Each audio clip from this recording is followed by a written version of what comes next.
क्षमा ही मूलम सर्व तपसाम। क्षमा तो सब तपस्याओं का मूल है।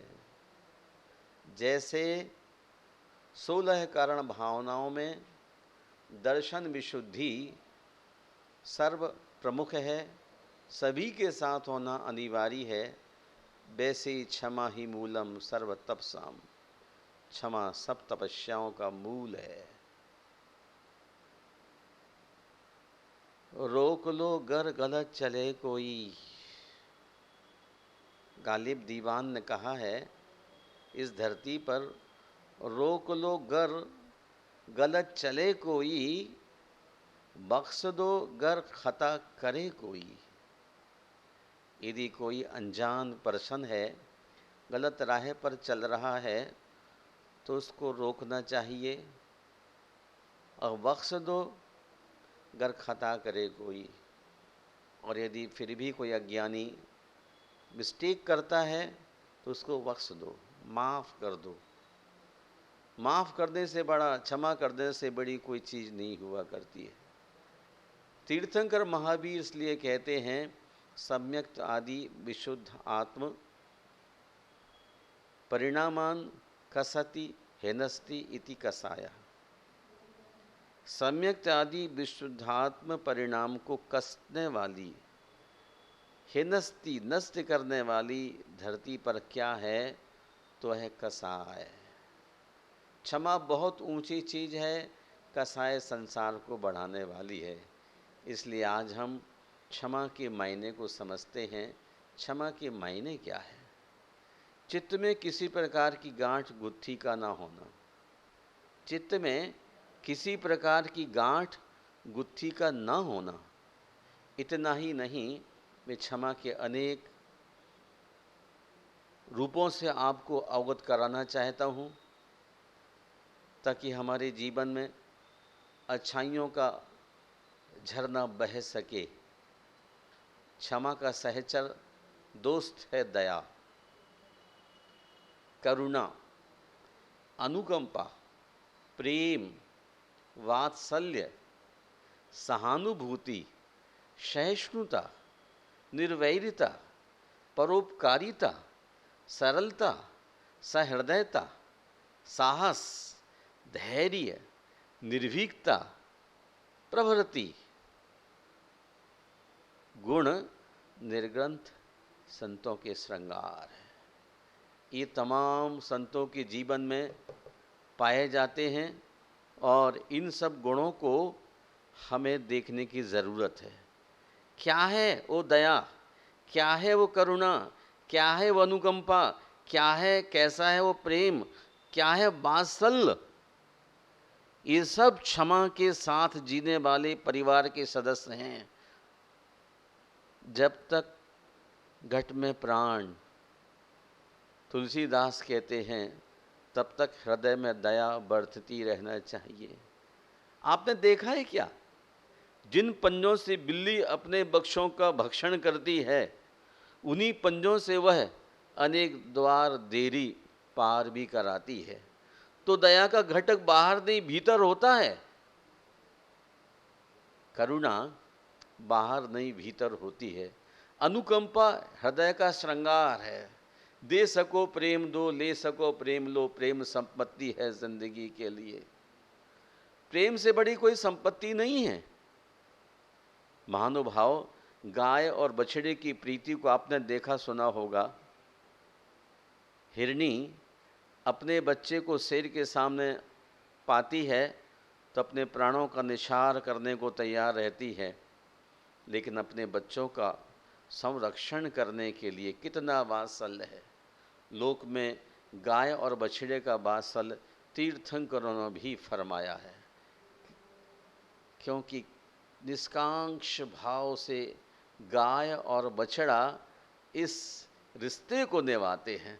मनुष्य तो स्वार्थ बस निभाता है कि जब बूढ़ा हो जाऊंगा तो मेरा बेटा मेरा ख्याल कर लेगा, एक गिलास पानी तो दे ही देगा।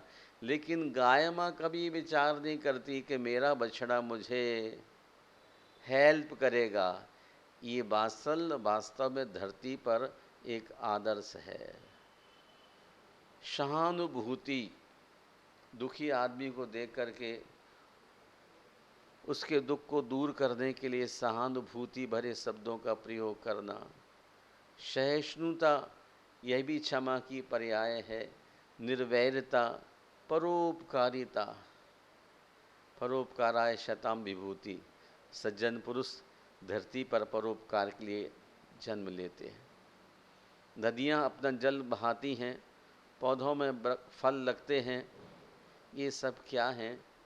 सब परोपकार के भाव से धरती पर उपक्रम चल रहा है। इसलिए हम क्षमा की पर्याय परोपकारिता को भी समझते हैं। सरलता, सहृदयता, साहस, धैर्य, निर्भीकता, ये तमाम जो गुण हैं ये सब संतों में होते हैं और हम उन संतों को नमस्कार भी करते हैं जिन संतों ने अपनी ज़िंदगी में इन तमाम गुणों को जीवन में धारण किया है। मुझे घटना समर्थ रामदास की याद आती है। समर्थ रामदास एक बार भिक्षा लेने के लिए गए। एक द्वार पर दस्तक देते हैं, भिक्षाम देही, और अंदर से गृहिणी की आवाज़ आती है। वह गुस्से में थी, गृहिणी में गुस्से में थी, तो आवाज़ के साथ उसने पीछे से मसौता अर्थात जो पोंछा ज़मीन को रगड़ रही थी उस संत के चेहरे पर दे मारा। उस वक्त भी संत का क्या आशीर्वाद था उस गृहिणी के लिए। जिस प्रकार बाती अंधकार का नाश करती है उसी प्रकार उस गृहिणी का अंधकार भी दूर हो, प्रकाश फैले। एक फ़कीर की देखिए भावना कि आपने कुपित होकर के उसके चेहरे पर मसौदा मारा, लेकिन वह कहता आपके अंदर का अंधकार दूर हो। बलशाली आत्मवान पुरुष ही क्रोध पर नियंत्रण रखने में समर्थ हो सकते हैं। बलशाली आत्मवान पुरुष ही क्रोध पर नियंत्रण रखने में समर्थ हो सकते हैं। हाँ महानुभाव, धरती उन लोगों को भी आश्रय देती है जो उसे खोदते हैं। इसी तरह तुम भी उन लोगों की बातें सहन करो जो तुम्हें सताते हैं। बड़कपन इसी में है। छोटी छोटी बातों में गाल फुला लेना या चिड़चिड़ापन आ जाना हमारे जीवन की महानता नहीं है। एक संत की घटना मुझे और याद आती है। संत तुकाराम, एक दिन की बात थी, उनकी पत्नी कहती हैं कि मेहमान बहुत घर में आने वाले हैं तुकाराम जी, और घर में राशन वगैरह कुछ नहीं है, कुछ खाने पीने को लेकर के तो आओ। तो तुकाराम ने ठीक है खेत में जाता हूँ, गन्ना देख लेता हूँ। तुकाराम जी खेत में जाते हैं गाड़ी लेकर के, और गाड़ी भर के गन्ना खेत से लेकर के आ रहे थे। रास्ते में तरह तरह तरह के बच्चे मिलते हैं, और बच्चे तो आप जानते हैं बंदर से कम नहीं होते हैं। और बच्चों ने तुकाराम की गाड़ी से एक एक गन्ना खींचना शुरू कर दिया, और घर पहुंचते पहुंचते तुकाराम की गाड़ी में एक ही गन्ना बचा। गाड़ी में केवल एक गन्ना देखकर पत्नी को बहुत क्रोध आया, बहुत ही क्रोध आया, अपार क्रोध आया, और पत्नी ने वो गन्ना उठा करके तुकाराम जी को दे मारा। गन्ने के 2 टुकड़े हो गए। तुकाराम नाचने लगे और दोनों टुकड़े हाथ में लेके कहा, ले एक तू चूस ले, एक मैं चूस लेता हूं, दोनों का पेट भर जाएगा। क्षमा की हद है। आप सोचिए ऐसा आपके जीवन में कोई मौका आ जाए तो आप बर्दाश्त कर सकते हैं। संत तुकाराम का यह आदर्श बहुत ही कीमती है। भूखे पेट क्रोध न आना क्षमा की पहली कोटि है। तुकाराम भाई के लिए क्रोध नहीं आया, वो संत था। भूखे पेट क्रोध न आना क्षमा की पहली कोटि है, भरे पेट अपने में रहना क्षमा की दूसरी कोटि है। और स्वप्न में भी क्रोध न आना क्षमा की तीसरी कोटि है। किंतु हर स्थिति में हरीति में रहना महावीर की क्षमा है, उत्तम क्षमा। महानुभाव, आप जरा विचार कर लीजिए, तुकाराम की क्षमा भूख लगने के बाद भी अपने जीवन का संतुलन किस प्रकार बना करके चलता है। असंतुलन का नाम ही क्रोध है और संतुलन का नाम ही क्षमा है। आपने देखा और तो नहीं होगा, गांधी ने गोडसे द्वारा गोली मारने पर भी क्षमादान दिया। दंड देने की शक्ति होने पर भी दंड न देना, ये सच्ची क्षमा है। जो धैर्य रखे और क्षमा कर दे तो निश्चय ही यह बड़े साहस के कामों में से एक है। और गांधी ने कहा कि जहां गोडसे ने मुझे मारा था गोली से, उसी स्थान पर उसे एक कुटिया बना देना। महानुभाव, कितनी बड़ी बात है। भूखे पेट क्रोध न आना क्षमा की पहली कोटि है और भरे पेट क्रोध न आना क्षमा की दूसरी कोटि है। गांधी जी ने उसको हृदय से माफ कर दिया। तीसरी कोटि में आप पहुंच के देखिए कि राजा श्रेणिक जैन मुनियों का विरोधी था। नग मुनि देखते उसका खून गर्म हो जाता था। एक बार वह अपनी पत्नी चिल्ला से कहता कि नहीं, नगन साधु मुझे जचते ही नहीं, और उसने बदला लेने का विचार कर लिया। वन कीड़ा करने के लिए श्रेणिक गया हुआ था। लौटते समय वहाँ वन में यशोधर मुनि परम शांत निद्रा में बैठे हुए थे और देखते उसका बीपी हाई हो गया सैनिक का, और उसने तुरंत वहाँ जंगली 500 कुत्ते छोड़ दिए। लेकिन वो 500 कुत्ता भी यशोधर मुनि की क्षमा को देख करके शांत हो गए। 500 कुत्तों को छोड़ा था कि बोटी बोटी कर देंगे, बचेगा कुछ भी नहीं यहाँ।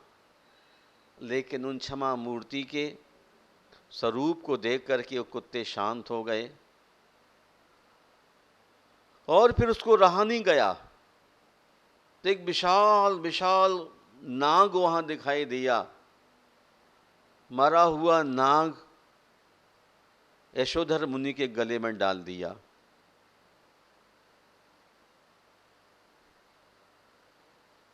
यशोधर मुनि के मन में जरा भी बदले की भावना नहीं। श्रेणिक घर चला जाता है। राजभवन में जाकर अपनी पत्नी चेलना से कहता है कि महारानी, मैंने आज नगन मुनि के साथ ऐसा काम किया है, 500 कुत्ते छोड़े, लेकिन वो जालिया उन 500 कुत्तों पर भी हाथ डाल करके उनको चुप कर दिया, पर मेरा मन नहीं माना। मैंने एक विराट नागराज मरा हुआ गले में डाल के आ गए उसका। चिल्ला तड़प गई कि ओहो, ये क्या किया तुमने, महान पाप का बंद कर लिया। सैनिक कहता, अरे वो तो निकल गया होगा। चिल्ला कहते, नहीं, दिगंबर मुनि होगा, सचमुच में जा नहीं सकता। और चिल्ला कहती, चलो कहाँ है वो। बहुत कोशिश की सैनिक ने, लेकिन चिल्ला की कहने पर जाना पड़ा। और जाकर के देखा तो वह मुनिराज के शरीर पर असंख्य चींटियां चढ़ी हुई थीं। चेलाने ने चींटियों के दूर करने को चीनी डाली, चींटियाँ उतर गईं, उनका प्रक्षालन किया और जब ध्यान से उठते हैं, आँख खुलती है तो शरणिक और चेला दोनों को बराबर से आशीर्वाद देते हैं।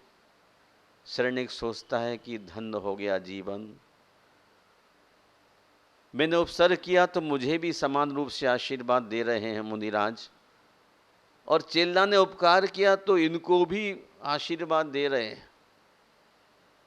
आदि पुराणकार कहते हैं परलोक के लिए क्षमा विजय का उत्तम साधन है। क्षमा परलोक विजय हेतु उत्तम साधन है। मुनिराज ने परलोक जाने का प्रयास करने में लगे हैं, इसलिए उन्होंने इतना सब सहन किया। मैं आपसे कहना चाहता हूँ, यशोधर मुनि को स्वप्न में भी क्रोध नहीं आया। ये क्षमा की तीसरी कोटि थी। महानुभाव, एक और अंत में आपसे कहना चाहे तो महावीर की क्षमा कौन सी क्षमा है? चंड कौशिक सर्प महावीर के पैर में दंश करता है, लेकिन महावीर के मन में कोई बदले की भावना का संस्कार भी नहीं रहा। यहां सर्प दंश करता है, वहां महावीर के शरीर से खून की धार नहीं, दूध की धार निकल पड़ती है। जिन्होंने अपने भीतर प्रेम को समाहित कर लिया है, प्राणी मात्र से प्रेम करने लग जाता है, उस व्यक्ति के लिए जिंदगी में कोई कष्ट होने की बात नहीं रहती है। चंड कौशिक ने जबरदस्त दंश किया था और वह तो परीक्षा के लिए निकला था, लेकिन महावीर एक ऐसे महावीर हैं जिन्होंने हमेशा लोगों के लिए प्रेम ही प्रेम दिया, इसलिए उनका शरीर का खून ही श्वेत हो गया और इसलिए महापुरुष तीर्थंकर हो गए। मैं आपसे निवेदन करना चाहता हूँ, किसी भी परिस्थिति में हो, हमें अपने भावों को संभालने की कोशिश करना चाहिए। क्रोध मनुष्य की जिंदगी को बिगाड़ने वाला है और क्षमा जीवन का श्रृंगार करने वाला है। मैं क्रोध के संबंध में 2-3 बात और कह के आप सबसे विराम लेने की कोशिश करूँगा। वैरम विवर्धयति सख्यमपाकरोति, रूपम विरूपयति निंद्यति मतिम तनोति, दौर्भाग्यमानयति नाशयते च कीर्ति, लोकेत्र रोष सदृशो नहीं शत्रुरस्ति। क्रोध बैर को बढ़ाता है, ये महावीर ने अच्छी तरह जाना था। क्रोध बैर को बढ़ाता है, मित्रता को दूर करता है, रूप को विरूप करता है। देखो, किसी क्रोधी व्यक्ति के चेहरे का फोटो खींच लीजिए और जब शांत हो जाए तो उसके रूप को दिखाइए तो कहेगा ये मेरा चित्र नहीं है। क्रोध की अवस्था में रूप विरूप हो जाता है। निंदित बुद्धि दुर्बुद्धि को विस्तृत करती है। निंदित जघन्य बुद्धि दुर्बुद्धि का विस्तार करती रहती है। जैसे जैसे मनुष्य का मन का डाउनफॉल होता है, पतन होने लग जाता है, वैसे वैसे उसकी बुद्धि और भी खराब होने लग जाती है। तो फिर वह दुर्बुद्धि क्या करती है? दुर्भाग्य को लाती है, कीर्ति को नष्ट कर देती है। सचमुच ही संसार में क्रोध के समान कोई दूसरा शत्रु नहीं है। भगवान भले ही पापों को क्षमा कर दे, लेकिन हमारा स्थायु संस्थान हमें किसी प्रकार से हमारी भूल के लिए क्षमा नहीं करता है। क्रोध करते समय हमारे शरीर के 1500 वाइट सेल्स जल जाते हैं। रक्त में वायु विकार का प्रकोप बढ़ जाता है, अर्थात ब्लड प्रेशर बढ़ जाता है। क्रोध से गुर्दे विकृत विषाक्त होने लगते हैं।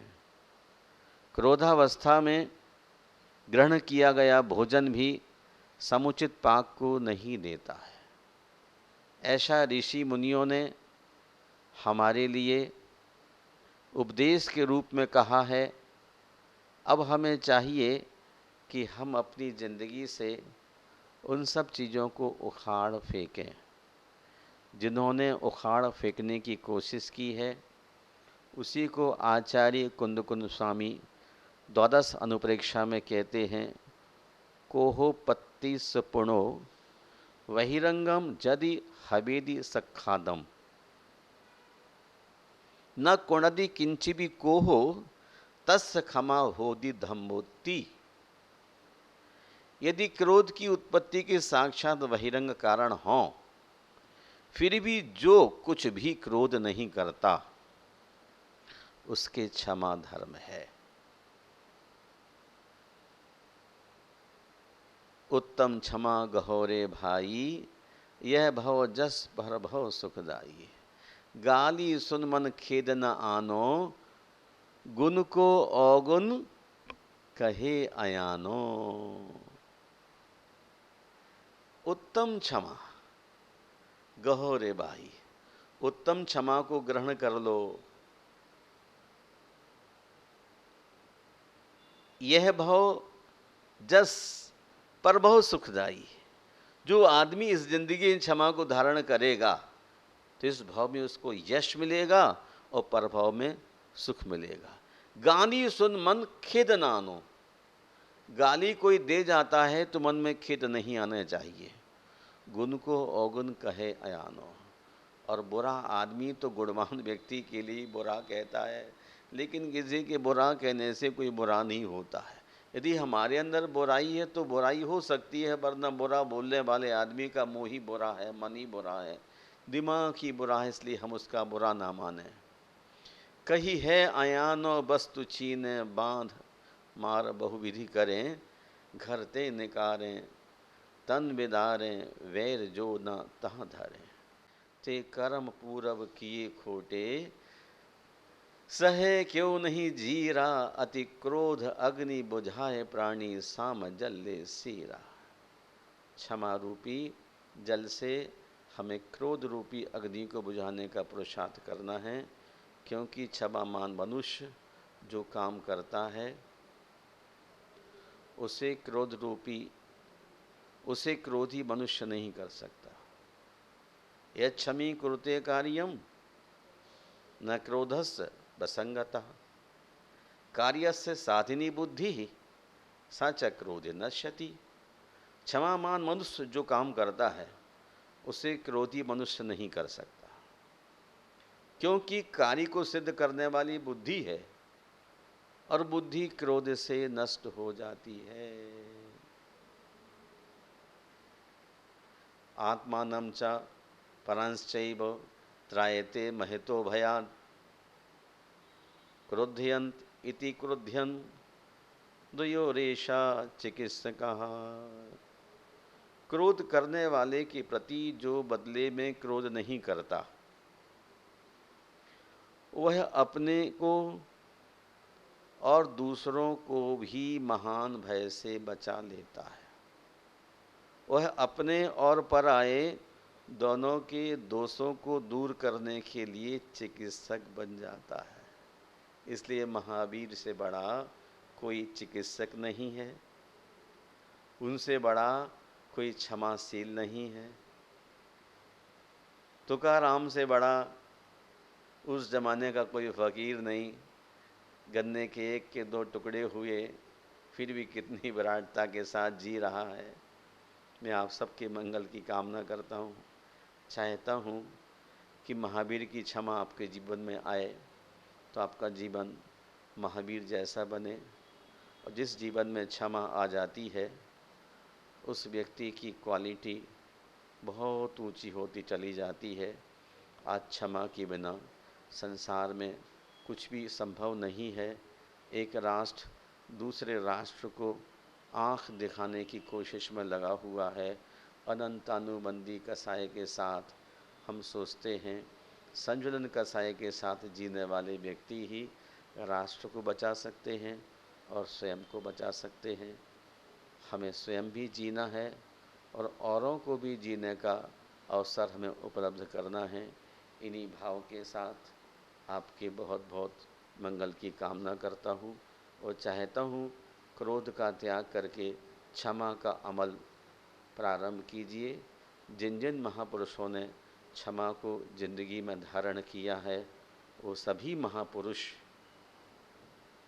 आज धरती पर जन जन स्मरण करता है।